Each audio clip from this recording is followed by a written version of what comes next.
I'm Robert, and thanks for tuning in. Sometimes people ask me, okay, so what's your story? And they assume that because I've spent most of my career in Christian music industry, that my background must be in music, that maybe I was a jazz guitar player or studied music or something like that, but the truth is it couldn't be more opposite.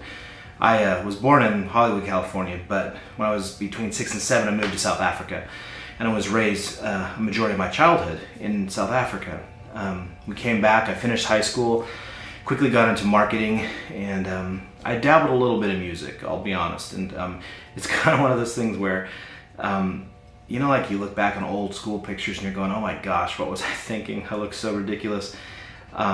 It's not quite to that level, but it's pretty close, my involvement with music. I was in a band and we did a couple records and that kind of thing, but I digress.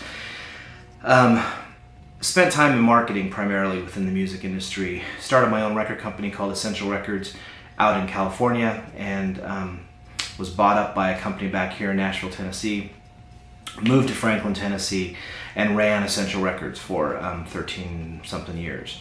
During that time, I had the blessing and the good favor and fortune of working with some of Christian music's most amazing artists. I signed Jars of Clay and worked with artists like Third Day and Caedmon's Call, Michael W. Smith, Casting Crowns, Joy Williams, Bebo Norman, FFH. Developed a praise and worship series called City on a Hill, which was just such a blast and really made a difference in so many people's lives, including myself.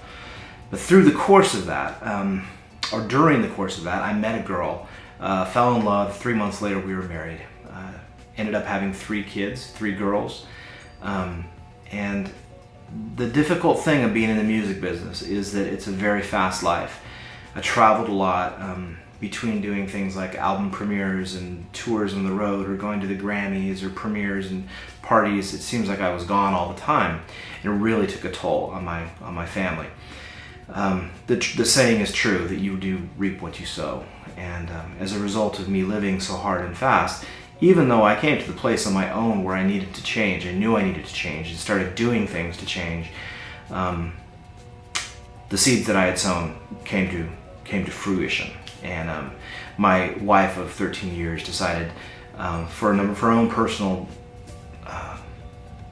difficult, challenging issues, she decided to leave. And so she left the girls and I around my 40th birthday. So I was faced in raising my 3 daughters of my own. At the same time, I left Provident Music Group and started a new company, or tried to. Looked for investors. It was difficult, but I had a new dream, as they call it. So going through this time, I had a lot of time at home, spending time with my daughters, trying to raise the capital to start my new company. And God really used that period, that desert period of just everything dropping out. I didn't have the security of a job, didn't have a wife to walk through it with, went through a terrible, terrible divorce process that went on for seemingly years, dealing with custody issues and that kind of thing, that I was just really honestly stripped bare, and got to the point where I had to come to terms with what was really important, what was critical, what was essential in life, and it certainly wasn't my career. What I learned during those years was that my care for and my love for my daughters and investing in them was the most important thing I could ever do in my life. Being a daddy, first and foremost, was the most important thing I could do. But even more important than that was me coming to terms that regardless of my success, regardless of my failures, I was being pursued ferociously by a God that loved me intimately. And it was during those years, they were the worst of times and the best of times, I learned what was important, and that was God's love for me, as not as a successful music entrepreneur, but as a son, as a beloved son. During that period of time, I started an organization called iShine, which is focused on kids. It's kind of the equivalent of faith-based Disney. I saw how much culture, media culture, was influencing the lives of our kids.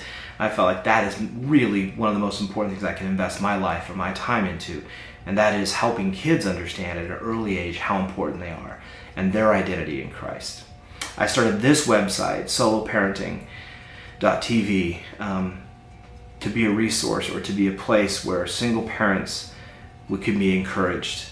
Not with instruction on, well, if you do this, then your kids won't be messed up and they won't turn out bad, and this is how to fight with your ex, and this is how to gain, leverage in courtroom. It's not about any of that. The most important thing that you can hear from this website, and that you'll ever hear from me, is that even though you feel like it most of the time as a single parent, you're not alone. There are millions of people going through exactly the same thing that you're going through. It's not rhetoric. It's the truth. There are millions of people that are experiencing the same things.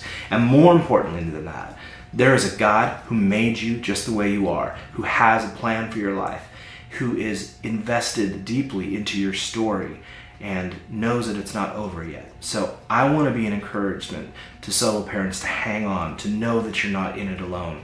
Not only do you have family and friends there to support you and love you, hopefully you do. I had some great friends and family. But more importantly, you have a God that created you, that knows what you're going through, and tells us that we will never be alone. So you are not alone, and that's what this website's all about. That's a little bit of my background. The highs and lows I could get into and talk about for hours, but that's the snapshot. Bottom line, I'm really glad you're here, and look forward to sharing this journey with you. Thanks for tuning in, and I hope you tune in again. Talk to you soon.